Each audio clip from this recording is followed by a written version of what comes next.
always, we'll have more people jump on. I went ahead and hit the record button. I'm really excited to talk about this. I think there's a lot of confusion about this circle, whether in the BizDev Pro or in anything. There's a lot of confusion about relationship. And I want to talk about relationship, and we might even go real deep on it. My next book is probably going to be called The Law of Relation. I'm just finishing up this current book called Thriving Tribe versus Network, the New Sales Paradigm. And so I'm excited to share some information and have a discussion about this tonight. You've heard it said before, relationships are the key. The truth is they're actually just the beginning. And thankfully, because you can't have relationship with too many, you can only have so many relationships. They're not like contacts. Contacts, you can have an unlimited amount, but relationship requires, it requires more than a contact does. And so there's a limited inventory, a mental, emotional, physical inventory, and time inventory that you can actually allocate to relationships. So, you know, we're going to talk about that, and I want it to be an open conversation. So I didn't create too many slides because I want us to be able to have that conversation. And as we're having that conversation, be able to ask questions and that kind of thing. And I think as we're talking about this, some things are going to come up for you. Maybe some programming might come up, and maybe a little bit of confusion and chaos.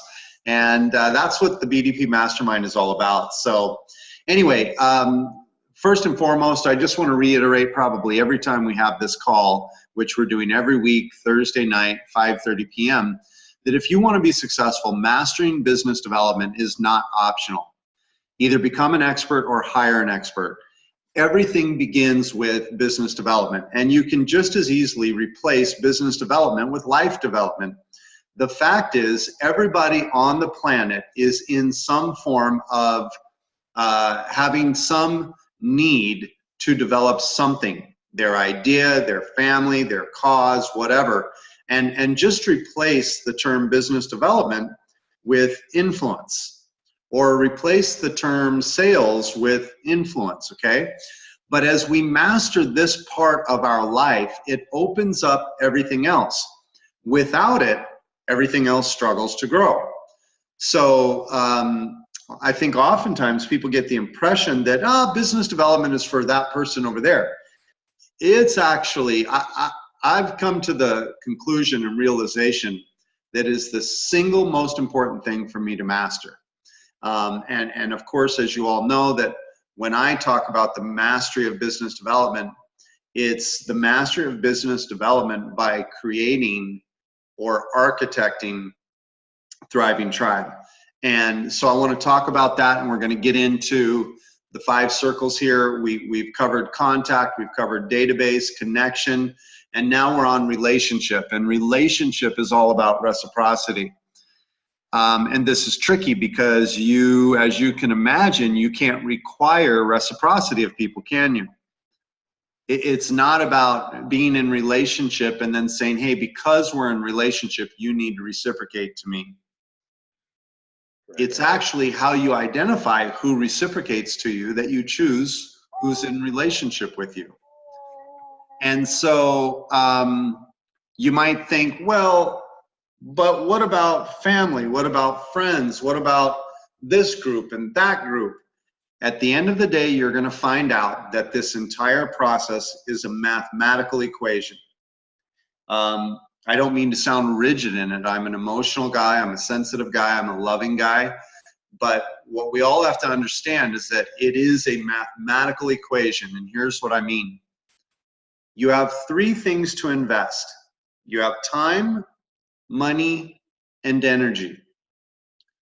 And although we live in an abundant universe, God's abundance, the universe abundance, however you want to look at it, and you can create much more than we realize, the fact of the matter is people are currently dealing with a limited allocation of time, money, and energy. And make no mistake, energy is an inventory.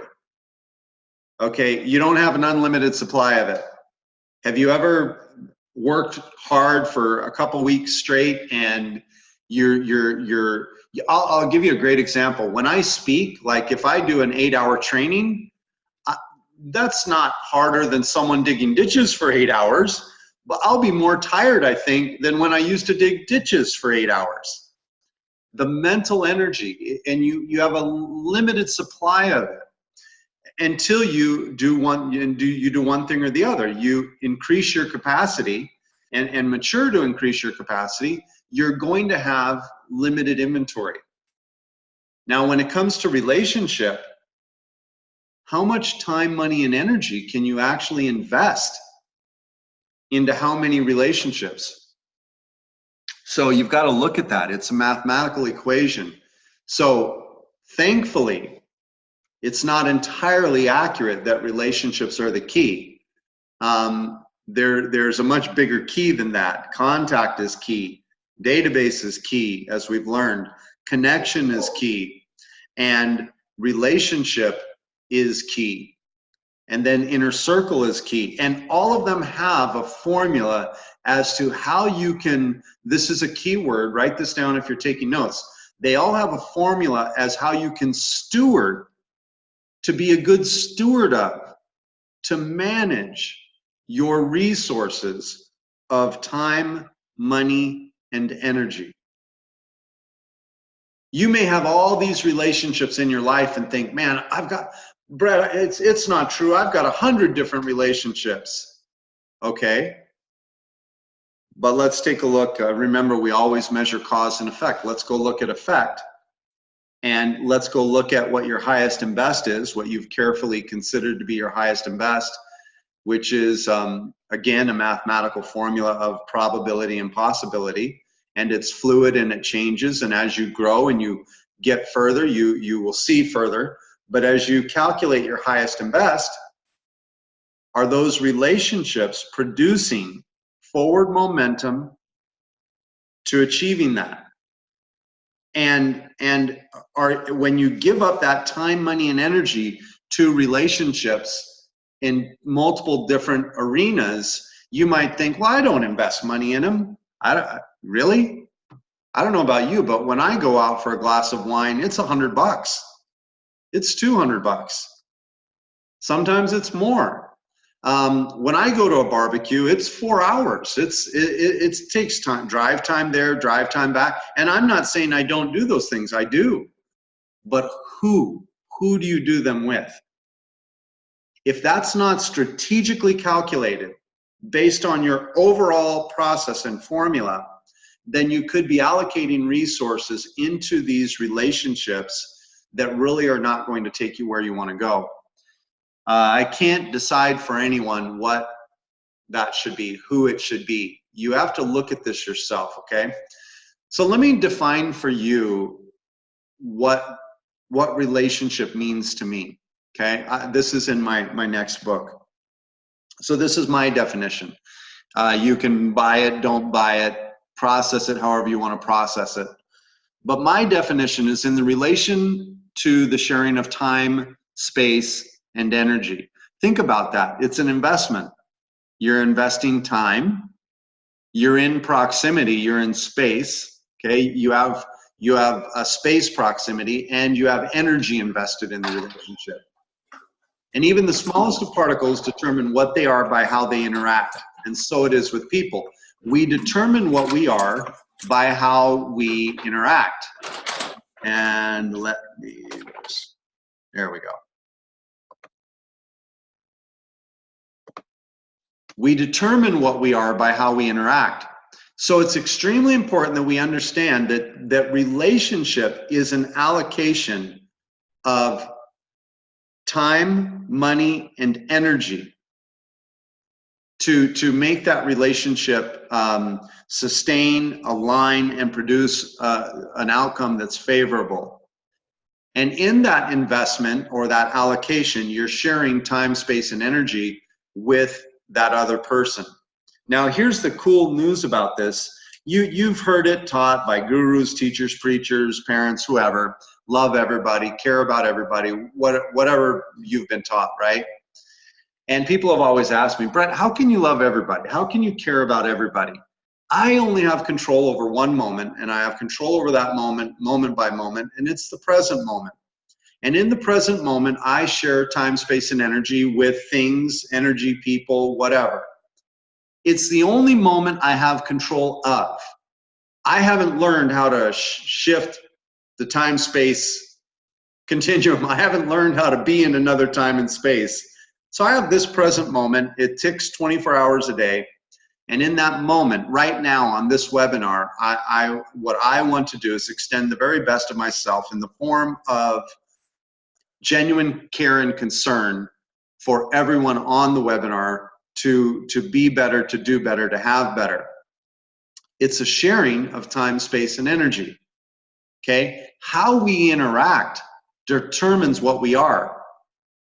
We won't get into like all the stuff that I'm excited to write about in this book, but the reality is when two people, if we interact in a way where one of us is damaging, then the relationship is actually determined to be damaged. If we interact in a way that's a blessing, then the relationship is determined to be a blessing. We determine what we are by how we interact, okay? So how many of these relationships that you're investing in can you really maintain? In the book that's being edited now and published hopefully within 30 days, Thriving Tribe versus Network, I actually put this to a mathematical equation and formula. And I did the math on it, like what I would invest in a relationship dollar-wise, energy-wise, and time-wise. And I did it based on 20 relationships, and then I did it based on 40 relationships. And I said, oh my goodness, no wonder people aren't achieving what they want. They might be maintaining 50, 60, 70 relationships, wondering where their money went, wondering where their time went, wondering where their energy went. What I found is that I don't know what the number is, but there's a smaller number of real relationships that you can manage. And how you choose those relationships, maintain and sustain those relationships matters. So what should a relationship provide? Well, what defines relationship for me is reciprocity. If I only have so many I can have, I need them to be reciprocal, meaning they add value to me and I add value to them. I nurture them, they nurture me.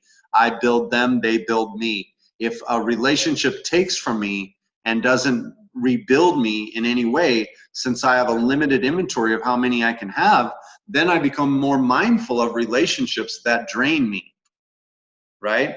I become more mindful of my mental capacity and emotional capacity to tolerate relationships that drain me, because there's a limited inventory again there, okay?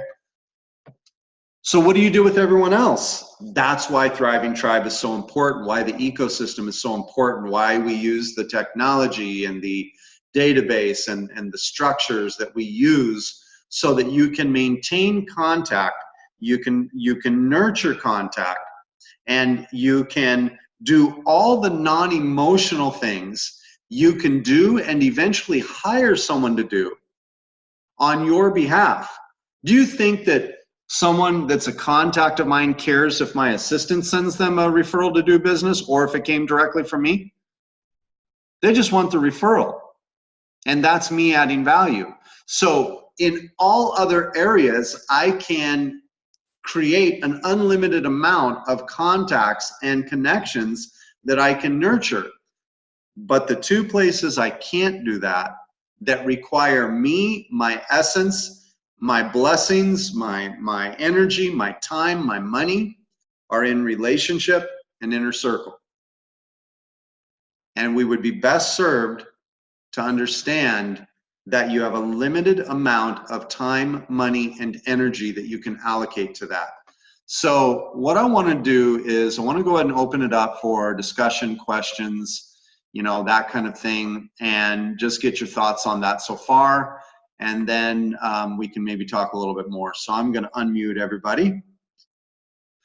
Some of you might be muted on your own, but if you have a question, go ahead and jump in and ask. Hey Brett, this is Michael. I don't have a question per se, but I really, listening to you talk, one of the thoughts that came to mind, you talked about the three elements there, the time, the money, and energy. And also the way you described it, it makes a lot of sense that what we're really looking for are opportunities to interact with people that actually replenish those for us instead of drain them out. It's like, I think you used this idea before in Scottsdale about the idea of putting something in a bowl like candy or something, taking some out and putting it in. But this kind of, I like the idea of the replenishment of it in those three critical areas and how much it really matters. And it's something to be mindful of for me to kind of keep a track of that. So great. I just want to offer that. Yeah, great, Michael. Thanks for acknowledging that. You're right. In the outer three circles, it's give first, give consistently, give big, give back. You're draining yourself. Okay. Now it gets replenished by God's laws, by nature's laws, by the universal laws, however you want to view that and look at it based on your bias and belief. Okay. It does all that. But when we're in the outer three circles, we're giving time, money, and energy out. And in the inner two circles, those are people that have now shown up in our life in a way that they can replenish, rebuild, and strengthen the core of the whole tribe. Right? Yeah. Quite frankly, what it does for me is it allows me to put up with all the BS that I get on the outer circles. Yeah. Right? You know, the 3-page email that says, I heard you speak and you said this and I didn't like it and blah, blah, blah. And I just, you know what I mean, right? We all deal with that when you're dealing with a large number of people. Your relationship's got to replenish you. And here's one of the big keys. If in our relationship circles, we've allowed the wolf in sheep's clothing, or we have toxic relationship, then they're robbing the only source that rebuilds us, the only human source that rebuilds us. And that's how we end up crashing, you know? And so think of it this way. If you knew and started to reframe and look at relationship in a different way, that you had a limited amount you could only have 20. Do this exercise. You could only have 20. Go make a list of the 20 people that you want in your relationship circle. Now, I'm not saying the number is 20, but it very well could be. If you went and made that list, it might shock you who you would consciously choose to put in it and who you subconsciously have in it now. Any other questions, comments, thoughts?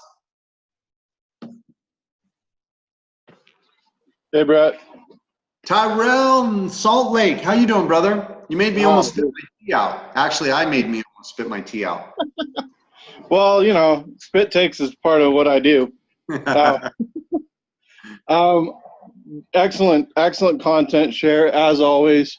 I had an interesting, just an interesting sit down yesterday, and all of this yummy, good stuff just started flowing out of me. And this gal, I didn't know it before, but she sat down, you know, we're at this full moon gathering, and she sat down, and apparently she'd had a pretty difficult day, and you know, not anything out of the usual for the folks that I work with. Let me see. There we go. I'm not sideways. But what was interesting is she was wanting and needing the 4 Gs, 4 Cs, the 4 S's, and she was just eating it up because she understood how and where and when to apply it. And I didn't go there with any expectations, or it wasn't even part of like a scheduled meeting per se. It was just a gathering of friends at a housewarming party. But the result, her takeaway was so full, so abundant that law of reciprocity kicked in, and she's like, I got to have your contact card. We got to stay in touch, and I got to, I got to be connected to you on this. So, Awesome. yeah, loving it, brother. Great, Tyrell, and you're a great representation of that, man. I'll tell you, they look like cute little memes and graphics, but this right here is an operating system. When I came up with this stuff, the 4 C's and the 4 G's, I wasn't going, what would be catchy and cool and have a great image, or, you know, it was, no, this is exactly the process. You have to care. Okay, you don't have to have the feelings of caring. You have to have the action of caring. You can't force the feelings of caring. You can have the action though. And so it's extremely important when we do this, it allows people the space to open up into a connection. Now, you might think, well, how do you nurture all of the outer 3 circles with caring and connection and database when you have limited time, money, and energy for relationship? Hey, Wevo is a great example for me. It may not be for you, but for me, one way I can care for a contact is say, look, get a free profile in Wevo. Why? Because I'm going to be driving 100% of my effort and energy, all my referrals, all of my, anyone that requests products or services or who I know, it's going to become very regular for me to say, go to wevoglobal.com, not Google. Go to wevoglobal.com. Now, I can nurture millions of people that way. I can't nurture all of them by having them over to dinner. But my 20 people in relationship can come over for dinner. They can come over and have a bottle of wine with us, or sit by the pool, or go out and go to an art show. I can do that with about 20 people, or whatever the number is, right? So there's this, it's math. Man, I want, maybe you guys get that already, but I'm going to keep saying it. It's mathematics. It's mathematics. It becomes, it's arithmetic, and then it becomes multiplication. You know, at first it's just you're adding and subtracting, and then pretty soon you're multiplying, and it starts to exponentially move.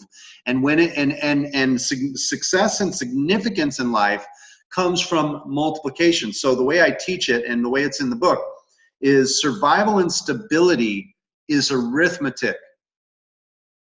Success and significance is multiplication. The challenge is when people start to build multiplication into their life, they don't have the infrastructure to handle it. So you have to get your lexicon, your vocabulary, your schema, your perceptions in alignment now. So when you start to multiply, you actually can manage that and understand it. Oh, I really can't have unlimited relationships. Then I'm going to be mindful of the ones that I'm actually in relationship with and what that actually means. Okay, I want to go ahead and open back up for more comments, questions, thoughts.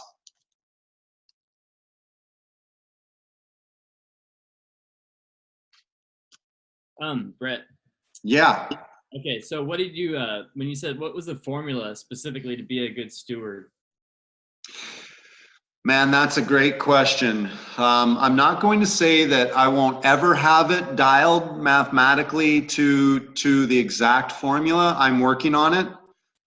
What I will tell you right now, as I was writing the book and I started coming up with the math, is I go, oh, this is going to be different for everybody. They have different variables. The way you nurture someone is going to be different than the way I nurture them. We might have a similar framework, but man, I work fast. Like I do like 10 things.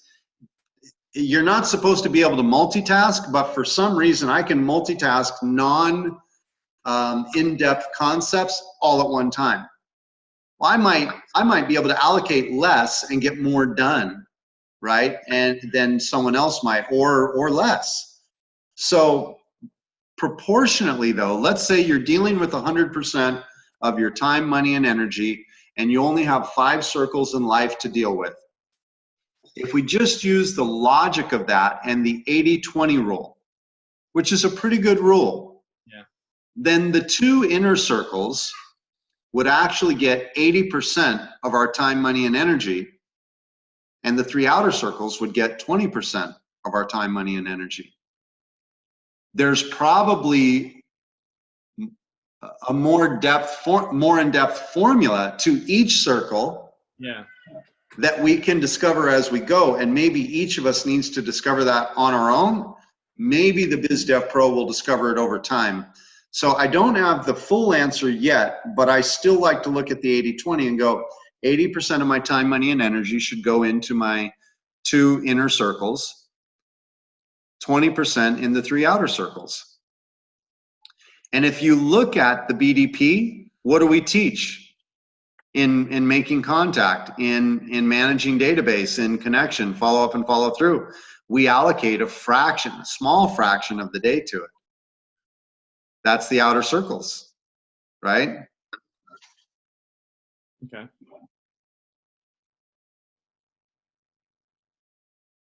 Any other thoughts, questions?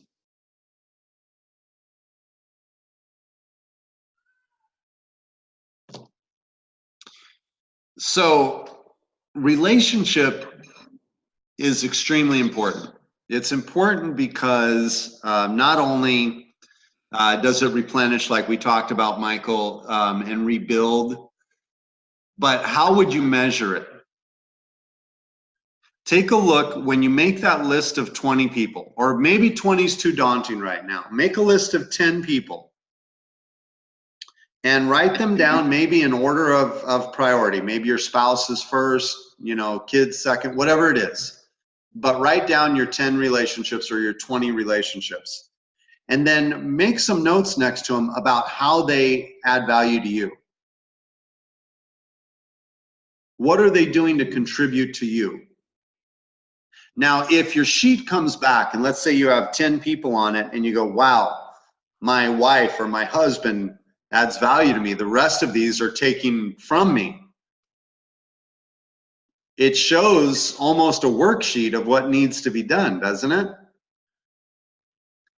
Which means you have to start influencing what you're giving to the relationship. And certain relationships probably aren't going to, like your kids aren't going to go away, right? But maybe it makes you look more at how you give to your kids. Maybe it looks more at how you give and serve your spouse. And without expectation, your expectation is not of your spouse.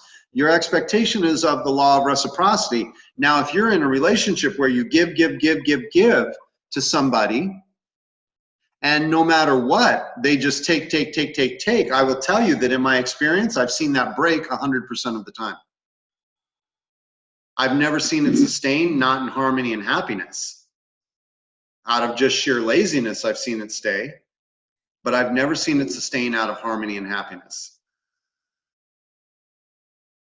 Hence why people get into the situations they get in.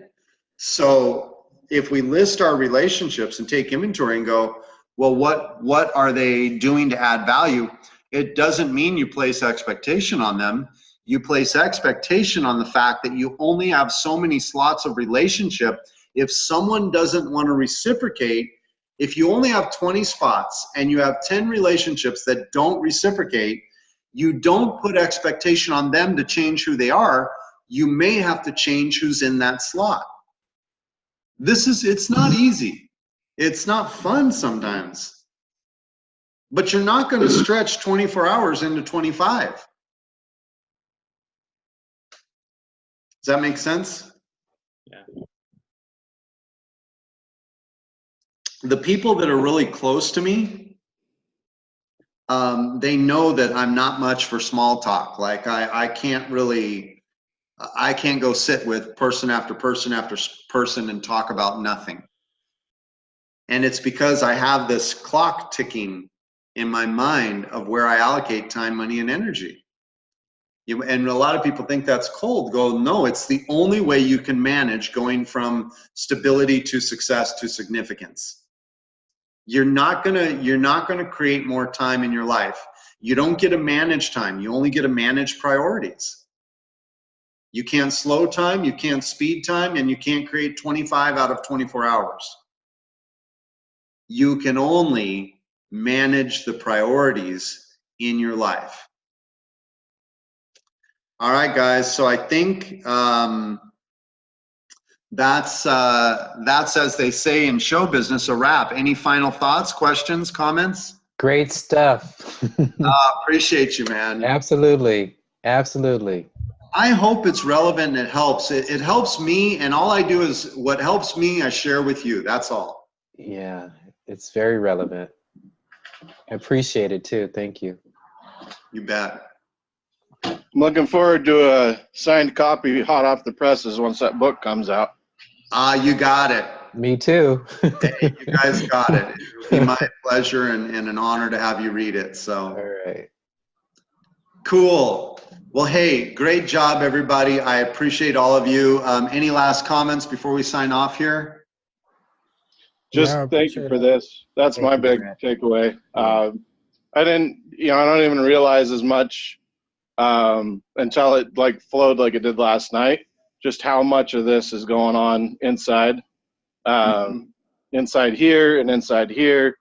And I mean, this gal, she's with an NPO, and she was very frustrated because she was looking forward to all the things that an NPO can offer.